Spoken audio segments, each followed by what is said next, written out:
開賭國運，日本自衛隊實際成了日本攻擊隊。大家總有一個刻板印象，覺得日本自衛隊嘛，顧名思義就是自衛，頂多也就是在家裡蹲着搞搞攔截、秀秀盾牌。在很多人的腦子裡，日本這支武裝力量就是一面被和平憲法死死鎖住的蠢盾牌。但就在2026年3月31日，這面盾牌背後突然亮出了陰冷的刀鋒。日本防衛省在這一天高調宣布，正式部署25式地對艦導彈和25式高速滑翔彈。聽聽這倆代號，25式平平無奇對吧？但这是日本二戰結束以來第一次光明正大、毫不遮掩的把具備所謂對敵基地攻擊能力的遠程進攻性武器直接擺在了台面上。初始射程1000公里，計劃明年直逼3000公里。今天火力軍就帶大家一起來看看日本這次技能加點到底藏着什麼樣的野心。25式地對艦導彈，官方也叫25 SSM。很多朋友可能會問，日本不是一直有反艦導彈嗎？沒錯，之前的12式不是挺出名的嗎？沒錯，這款25式導彈說白了就是12式的究極進化史詩加強魔改版。他們管這叫12式地對艦導彈能力向上型。聽聽向上這個詞，火力軍只能說日本人在玩文字遊戲上確實有一套，這可不是向上那麼簡單了。以前的12式反艦導彈射程只有可憐的200公里，200公里也就是在自家的海岸線上打個轉，防守一下家門口的灘頭。對於一個島國來說，這確實是標準配置。但現在的25式導彈射程直接原地起飛，飆到了驚人的1000公里以上。日本之所以把射程拉到1000公里，邏輯只有一個，它要具備跨海打擊的能力。為了實現這1000公里的跨越，日本人給25式導彈裝上了許多外掛。首先是動力系統，以前的12式靠的是固體火箭發動機，力氣大但持久力差。現在的25式內部塞進了一台極其緊湊、省油的涡扇發動機。這玩意兒其實是讓導彈變成了一架無人機，它不再是直來直去的飛，而是可以像幽靈一樣，在海平面上幾米的高度貼地飛行，利用地球曲率躲避雷達。其次是它的隱身外衣，根據25式導彈的 CG 圖和泄露出來的模型，你會發現它的彈體外形長得非常奇怪，不再是圓柱體，而是帶着稜角的扁平化設計。這是為了降低雷達散射截面積。這種隱身加貼海加超遠程的組合，讓它在突防時極具威脅。2026年是陸基部署，到了2027財年，他們就要把這款導彈搬上最上級護衛艦和 F-2戰鬥機。到時候，日本海保和自衛隊的海陸空力量將織成一張完整的火力網。這種做法等於徹底拋棄了單純防禦的範疇。1000公里的射程不僅是物理距離的跨越，更是日本國家戰略封印的徹底突破。日本這波把防禦性的反艦導彈改造成了進攻性的巡航導彈，其背後蘊含着極其龐大的野心。日本人的邏輯在於，當察覺到敵人的進攻想法的時候，主動出擊，先行轟炸地方戰略要點。他們把這種行為叫做自衛反擊。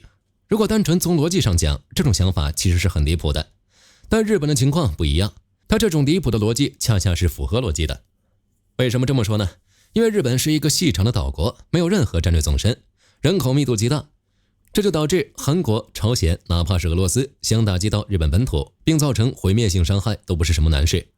所以日本的這個自衛邏輯本質上就是最好的防禦就是進攻。如果今後真有人想打擊日本，擁有25式導彈後，那一定是殺敵1000自損800。我們說回25式，這款25式只是普通的25式，別忘了日本同時推出的還有25式的超高音速版，它身上又有着什麼樣的秘密呢？第一個秘密就是3根導彈，常規導彈直來直去。日本這次部署的25 HGP， 它不按套路出牌，它玩的是打水漂。這玩意兒屬於目前最前沿的高超音速武器，它由火箭助推器推向高空，但在進入大氣層邊緣時，它不是直接砸下來，而是利用特殊的彈體形狀產生升力，在空氣稀薄的大氣層頂端橫向滑翔。火力軍給各位打個比方，大家小時候都玩過打水漂吧？石頭在水面上彈跳滑行，軌跡忽左忽右。25 HGP 在幾萬米的高空就是這麼幹的，它能以超過5馬赫的速度在大氣層邊緣進行高超音速滑翔，這種突防邏輯是不可預測性的。因為它是滑翔，不是自由落體，所以它可以在中途進行大幅度的機動。對方的防空電腦算半天，剛定好攔截坐標，它突然一個側滑跑了，這就讓現有的防空系統，不管是 S400 還是薩德，攔截難度呈幾何倍數增加。而且25 HGP 的飛行高度非常講究，它比彈道導彈飛得低，正好卡在很多遠程預警雷達的探測盲區裡。但它又比巡航導彈飛得快得多，當你發現它的時候，它可能已經進入了末端俯衝階段。留給防禦方的反應時間可能只有短短的幾十秒。更讓火力軍覺得杀氣騰腾的是日本對這玩意兒的射程規劃。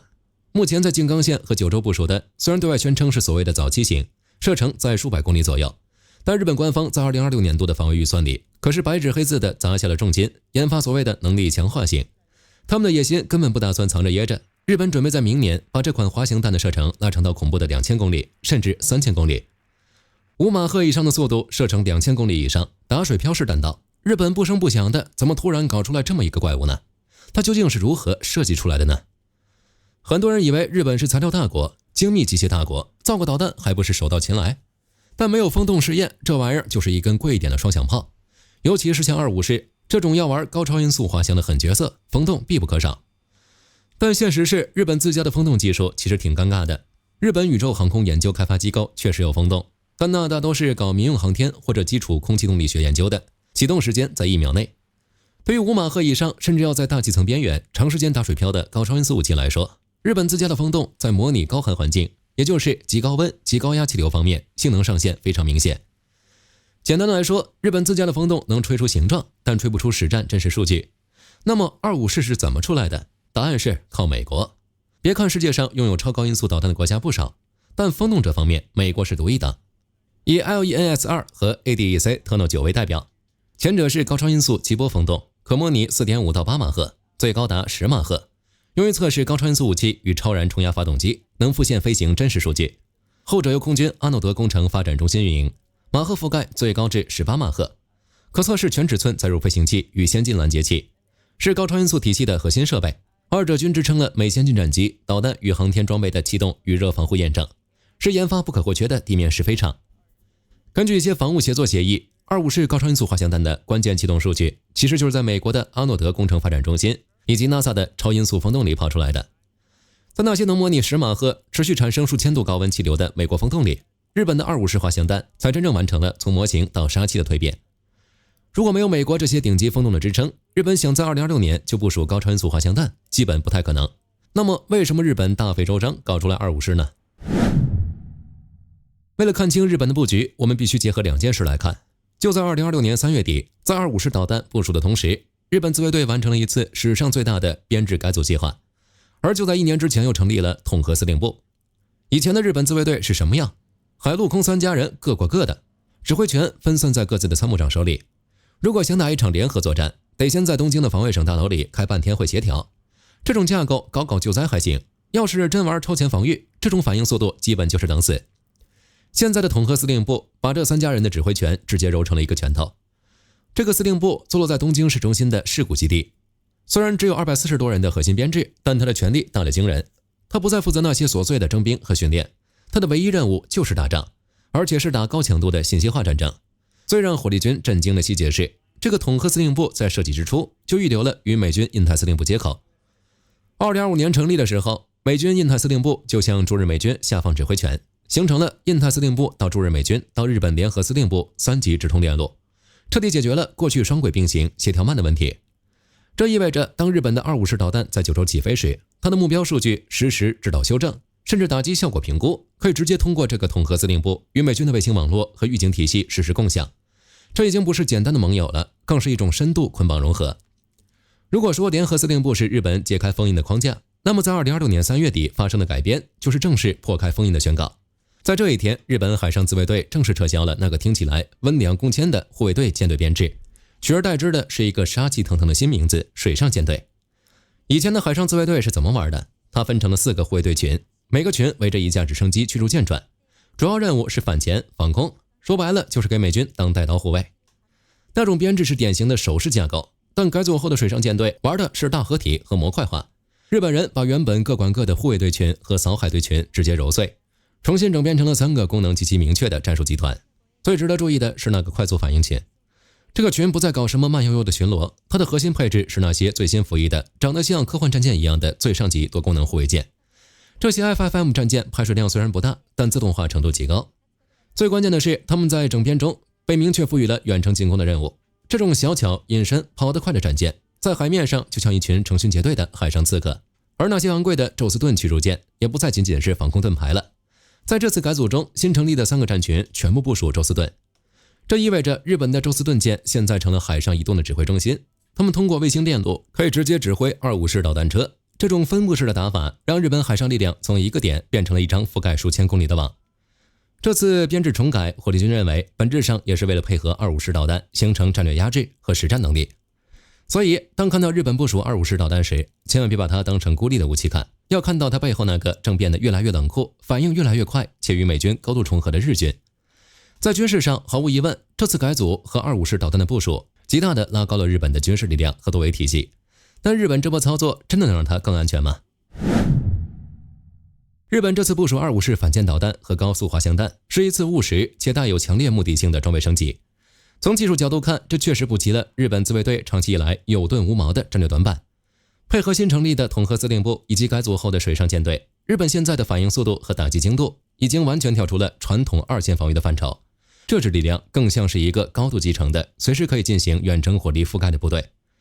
但如果我們把視角拉高，從宏觀的戰略防禦來看，一個繞不開的命題就擺在眼前：地理上的脆弱。二戰時期的日本為什麼要如此瘋狂，不計代價想要拿下東亞？因為他們有一個最基本的地理劣勢，日本是一個毫无戰略纵深、人口和工業極度密集的狹長島國。日本的版圖像條細長的蟲子，它的主要城市、工業區和電站幾乎全部在海岸線附近。這意味着對於周邊的多個鄰國而言，日本幾乎是全域透明的。部署了250式導彈，確實有了反擊能力，但這意味着在未來的衝突中，日本本土會瞬間從一個受保護的後方基地，變成對手第一波飽和打擊的高價值靶子。武器的射程可以靠技術，靠借用美國的風洞，靠砸錢來無限延伸。但一個國家的地理屬性是恆定的。日本作為一個缺乏戰略縱深、人口與工業極度密集的狹長島國，其血條的厚度與它的攻擊力之間存在着一種天然的不對稱。擁有了2000公里的射程，確實增加了對手的試錯成本，起到了一定的威懾作用。但在亞太這個導彈技術高度發達，大家幾乎都處於對方射程之內的互鎖時代，這種威懾是雙向的。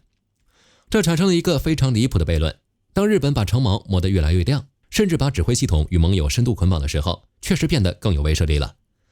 但與此同時，由於缺乏縱深，日本所有的發射陣地、指揮中心，甚至是支持這些系統的工業節點，在所有對手的預案裡，其目標價值也在同步飆升，這就成了一個繞不開的死結。另外，還有最重要的一點是，日本的工業體系究竟能支撐起多少250式導彈的生產？縱觀全球軍工市場，日本的軍工產業一直有着手工作坊的客觀評價。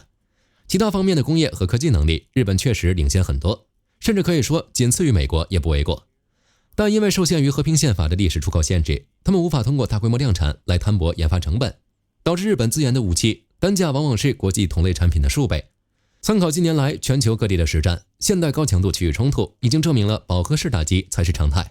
幾十枚甚至上百枚導彈的互射，消耗速度極其恐怖。日本防衛省的預算究竟能採購生產多少枚250式？這種現代消耗戰面前，戰略保質期究竟有多長？這對日本來說確實是個考驗。但在這個世界格局下，隨着日本威懾力的提高，如果真的能給日本一定時間的戰略緩衝期，結果還真是不好說。好了，關於250式導彈的故事，今天就和大家聊到這裡。如果你喜歡本期視頻，別忘了點讚關注，也歡迎在評論區分享你的看法。您認為日本是否能重回亞洲之巔呢？